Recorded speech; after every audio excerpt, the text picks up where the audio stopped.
back in charge. The president of Burundi says he's blocked an attempted coup. Our Gabe Joselo is in the capital. Kenya's elephants at high risk. We'll meet one of the warriors in the battle against poaching and ivory trafficking.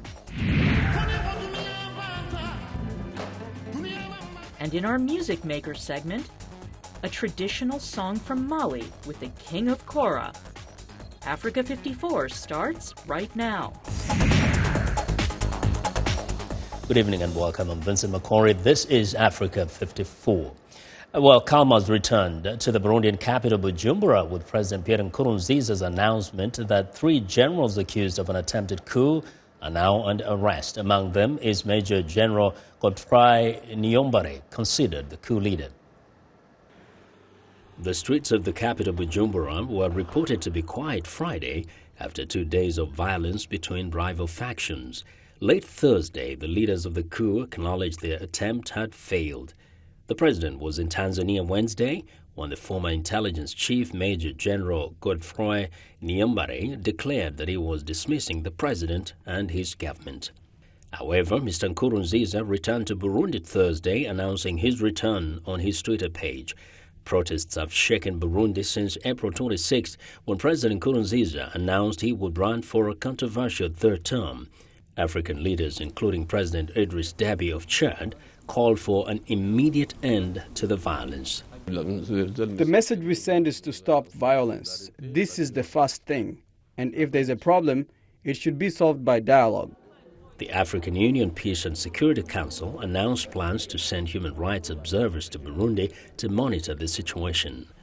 Our organ, the PSC, is appealing to all the Burundian stakeholders, all the Burundian parties, to solve the crisis for the interest of the country, for the interest of the population, for the interest of the region, and for the interest of Africa. I thank you. The chair of the African Union called for the return of constitutional order. Nkosazana Dlamini Zuma of South Africa also warned that further violence will likely lead to further loss of lives, population displacement, and destruction of property.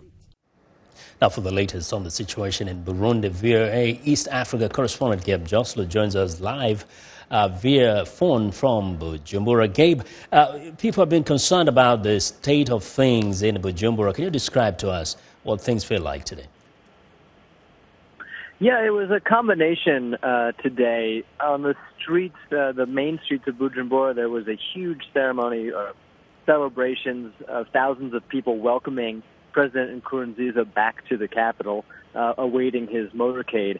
But in some of the neighborhoods where demonstrations have been taking place against the president for the past few weeks, there was still tension. There were still some tires burning, some clashes with police, and a lot of frustration that those who were hoping that the coup would remove President Nkurunziza, that had failed. So it's quite divided opinions right now in the capital. Now, there have been reports of killings, even in some really very sensitive places like hospitals. What are you hearing about that? Well, we've only heard very scattered reports about people being killed. We heard that at least one protester had been killed by police today. We don't have solid numbers on the casualties from the crisis over the last couple of days when there was very heavy fighting between different factions of the armed forces. I can just tell you that we heard a lot of firing. We saw at least one dead soldier, but there could be many more, and those figures will hopefully be available to us soon. The president was supposed to address the nation today. Has he done so? Is he expected to do so soon?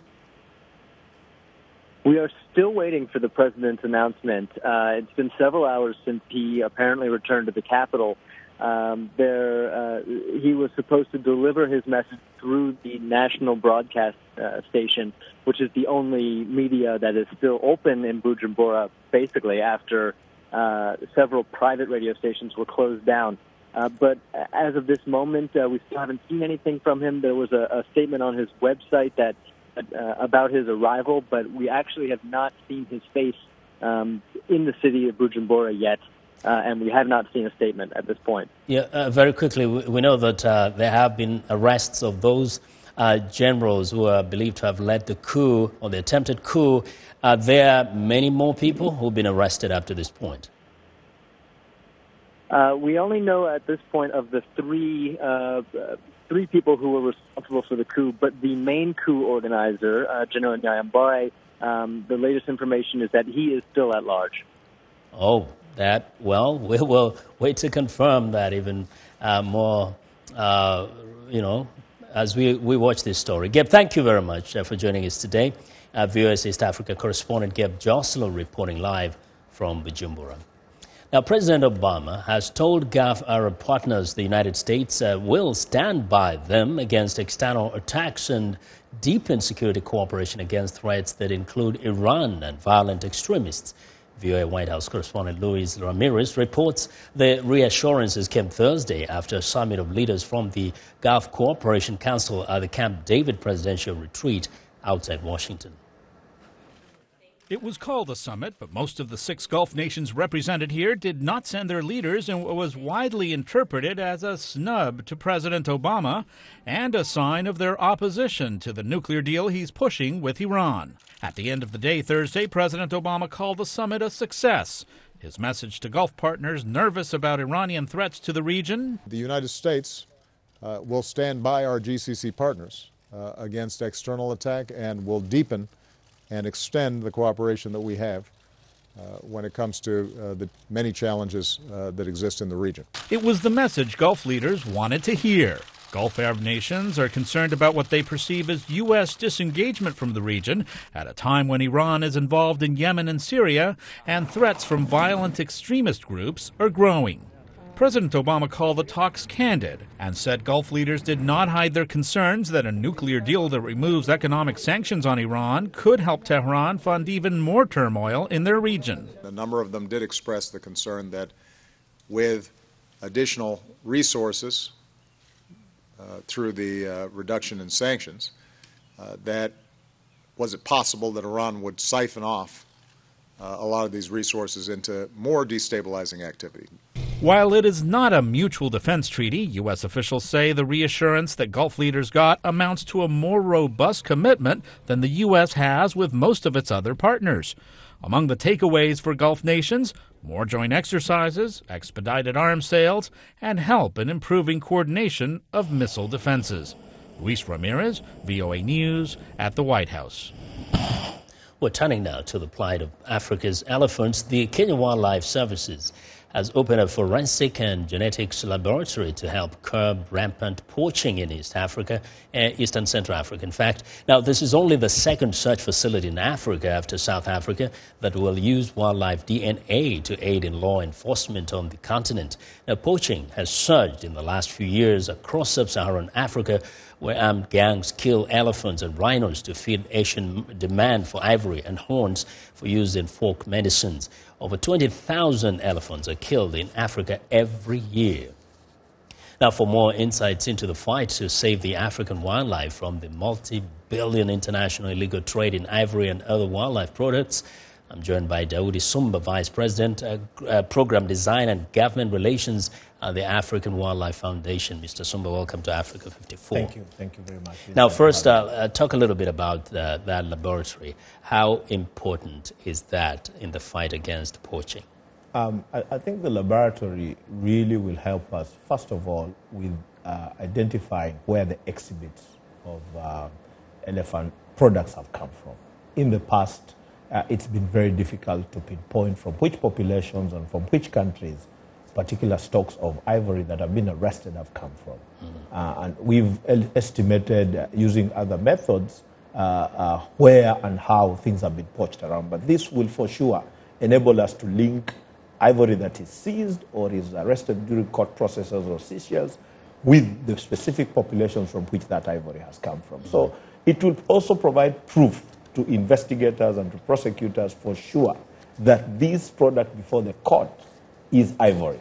Yeah. That has been in doubt in several cases. Recently, in Kenya at least, a court convicted a Chinese man of smuggling ivory, and he was ordered to pay up to 20 million Kenyan shillings. That's about 233,000 US dollars. Well, while that can happen, does this necessarily help stop the trade?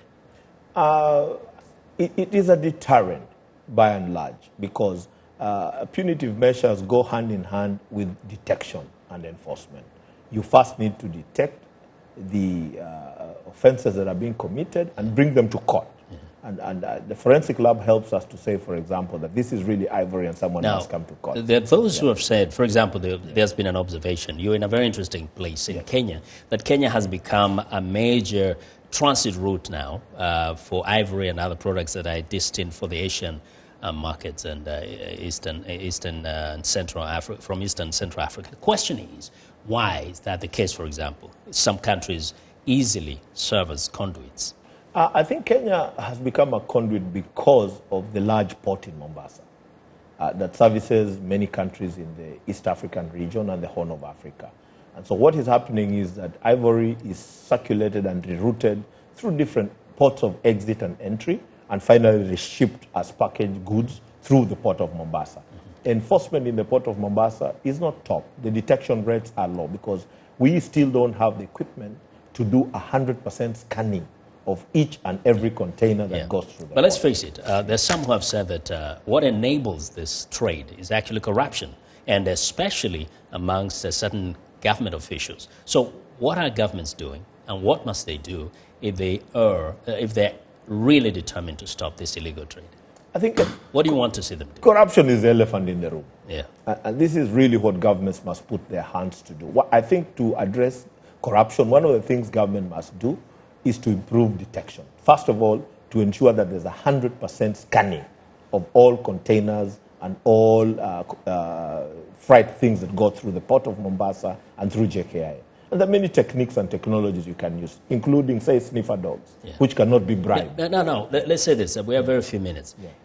We can't 100% trust some of those government officials to be truthful if they're taking the bribes. Do we have anybody, organizations like yours, allowed to kind of check them out? Yeah, we're working with government of Kenya in a watchdog capacity, ourselves and many others, to look at issues where corruption may be involved and to blow the whistle and to demand action from government of Kenya.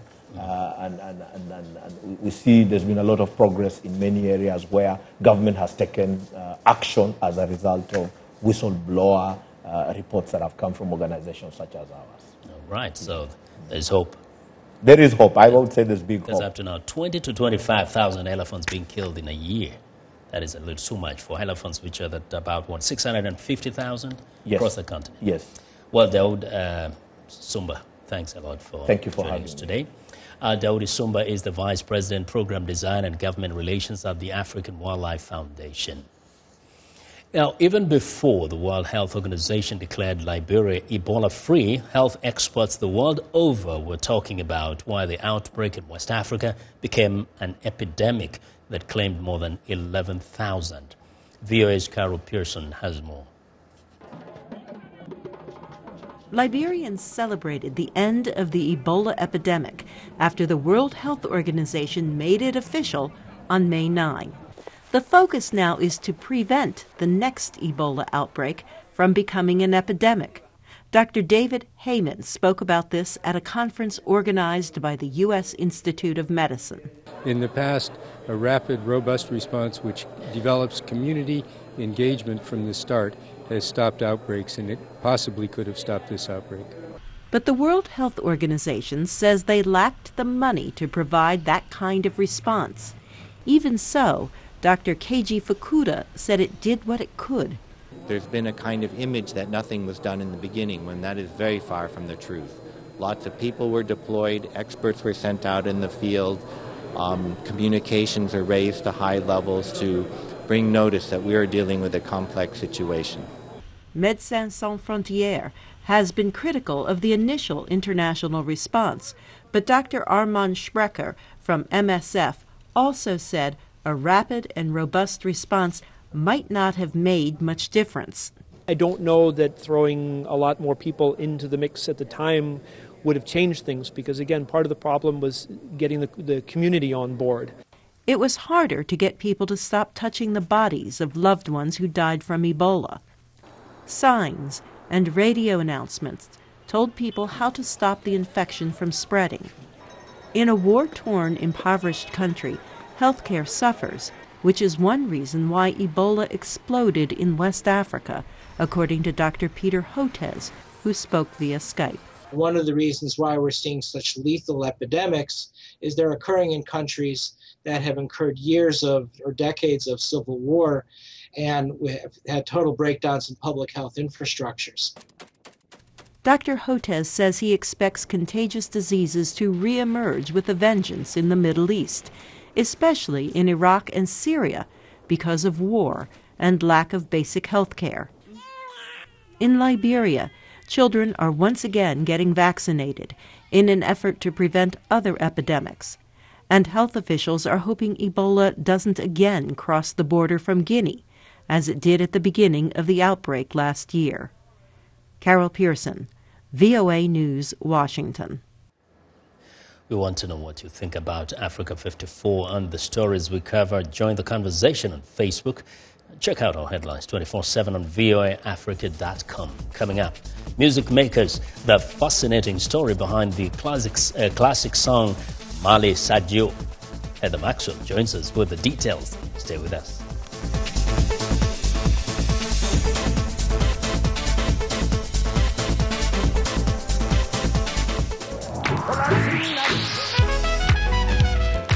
I wanted to present music and a side of American culture that is most important to me, that is a part of who I am. They're going to get some incredible performances.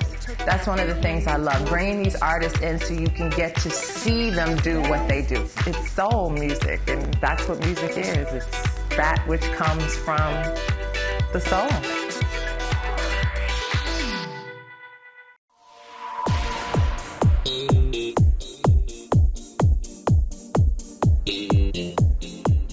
Well, if it's Friday, it's time for Music Makers on Africa 54. Today we present to you a famous Malian traditional song, Mali Sadio, featuring the late Mangala Kamara and Grammy Award winner Toumani Diabaté. Music Time in Africa host Heather Maxwell joins us now live to tell us a little more about this. Just to mention a bit before we can play the song, what Mali Sadio is all about. Sure. Mali Sadio is it's a legend. And it's also a love song. There are several versions because it is one of those traditional songs that's been around for hundreds of years, sung by griots. Oh, right. But the love story is between Sadio, a girl, and a hippopotamus. Whoa. And the hippopotamus protects her. They grow up together. She doesn't ever marry. She's in love, but a jealous rival kills the hippo. Oh. And shortly thereafter, she kills herself. Oh, before we get so sad, let's try to enjoy this song. Yeah, it's beautiful. Mali Sadio. Let's play this.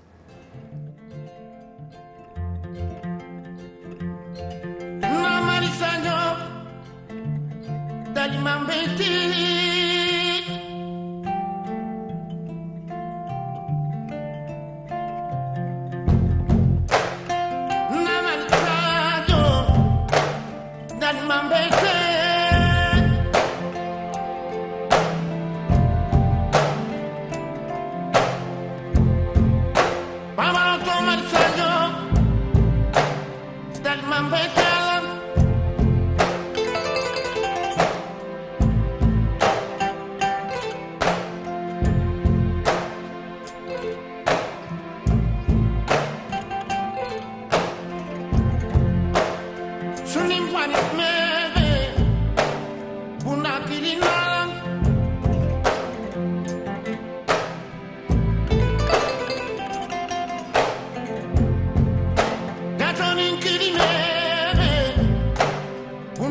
This is a sentimental song, yeah?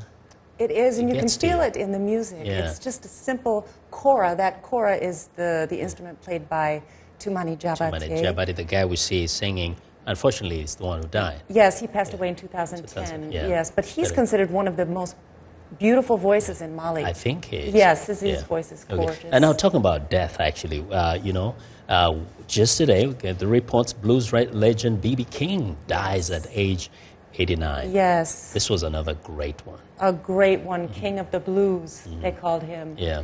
We're really sad about the loss Yeah, of and B.B. it didn't just play blues, but it brought blues from the margins to the mainstream. That's true. Yeah. Yeah, that's true. It made it popular. He influenced many other people, didn't he? Yes, he Yeah. did. Some of those well-known are like, people of other genres, actually, even rock stars, people like Eric Clapton. They say they've been influenced a lot by him, even Sheryl Crow, John Mayer.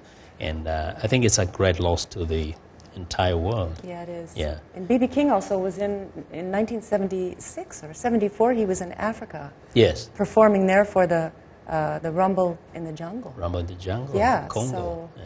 yes. So he's not just an American, but he's, I think, was a child of the world. You're right. And straddled two, I think, centuries. He was from the previous century to this century and millennium.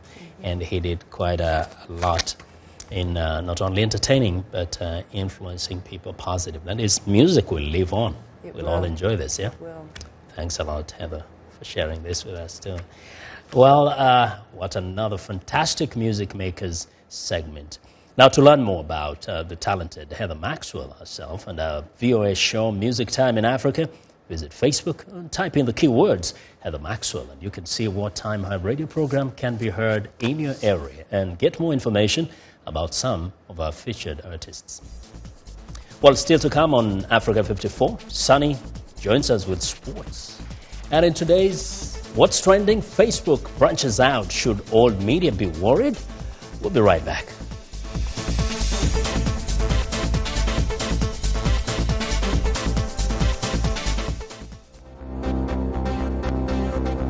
If you've just joined us, I'm Mariama Diallo, and here is a quick recap of today's headlines. In Burundi, calm returns to the streets of Bujumbura after a month of unrest, with 3 leaders of an attempted coup against President Pierre Nkurunziza reportedly arrested. The countries in the Sahel region of Africa are to create a bloc to confront the threat of terrorism and migrant trafficking. Crocodile farming in Zimbabwe is boosting the struggling economy through the sale of meat, shoes, bags, and belts.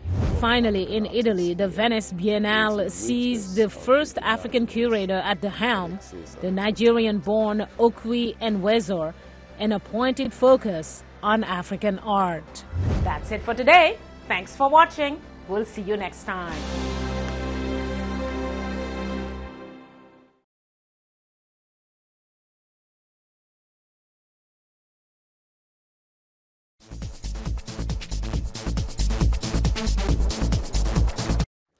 Well, welcome back. Here's what's trending this Friday on Africa 54. Facebook experiments with real news.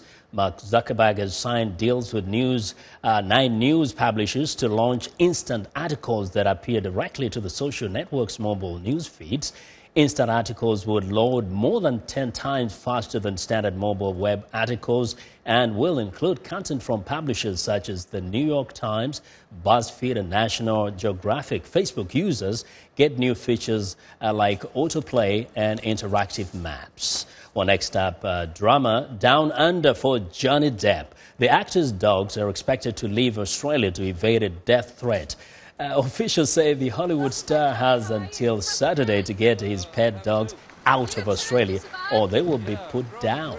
Depp's 2 dogs are on a deportation countdown after the actor violated Australia's famously strict biosecurity laws by bringing them into the country on a private flight and without proper documentation.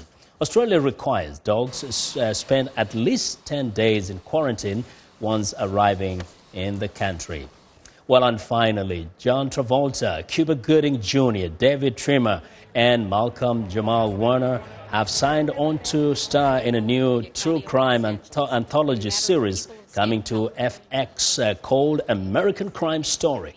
Season 1 will focus on the O.J. Simpson trial. Travolta plays Simpson's attorney Robert Shapiro, with Gooding Jr. playing O.J. American Crime Story will premiere on FX in 2016, and that is what is trending today.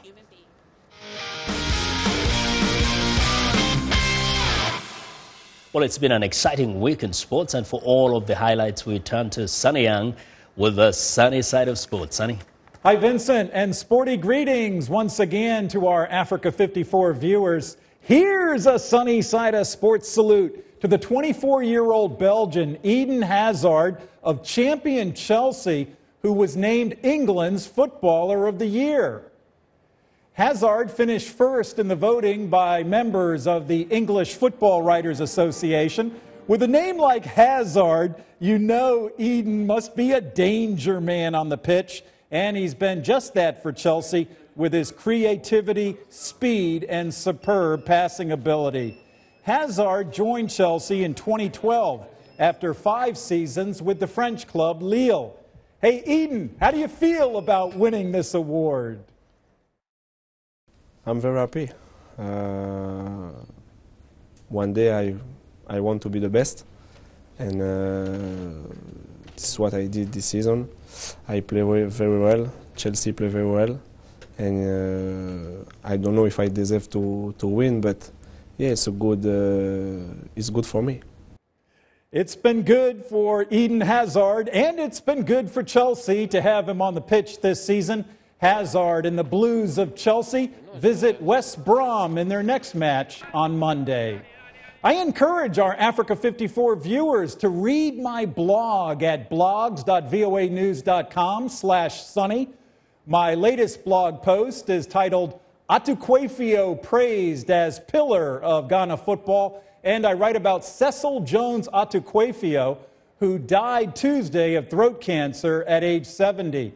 Atuquefo is remembered as a talented footballer, coach, and administrator who shaped the lives and careers of many Ghanaian footballers.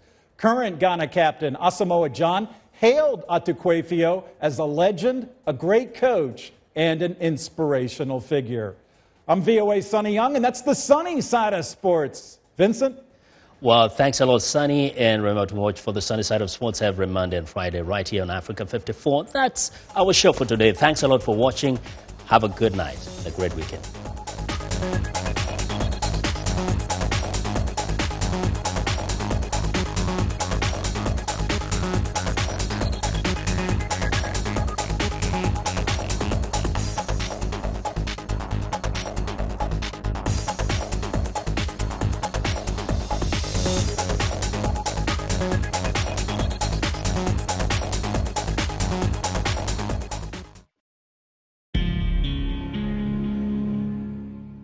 Real talk, real issues, the real Africa. It's time to get the scoop. Beginning on VOA, May 18th. Find your time zone and get the scoop. Music is something that brings people together. Music educates, it motivates, it's a bridge. Music. Ali. On VOA. qubanaha VOA waxaan ku soo gudbinnaa qubanayaal goosgoosa oo xiiso badan oo ku saabsan arrimaha Soomaaliya, Mareykanka iyo caalamkaba. haddaba qubanaha VOA-da kala soco website-keena voasomali.com.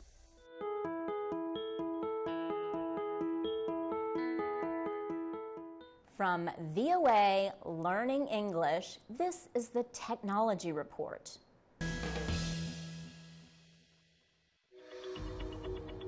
I'm Mil Arcega. I'm the host of VOA's The Correspondents. A roundup of the world's top stories. Here's a false choice in more ways than one. We can't actually put you there, but we can come pretty close. In 30 minutes, we'll show you the world.